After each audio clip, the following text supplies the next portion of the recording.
Máte rádi prachy? No asi moc ne, já vás neslyším. Špatně slyšet. Máte rádi prachy?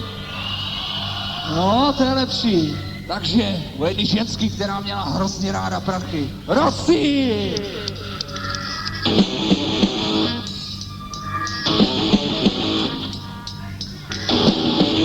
Já měl svý prachy, Rosy jen sůl. Kam pak mi zmizel majetek můj?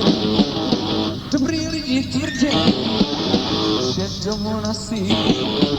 Odnesla můj majetek, všechny prachy má Rosy.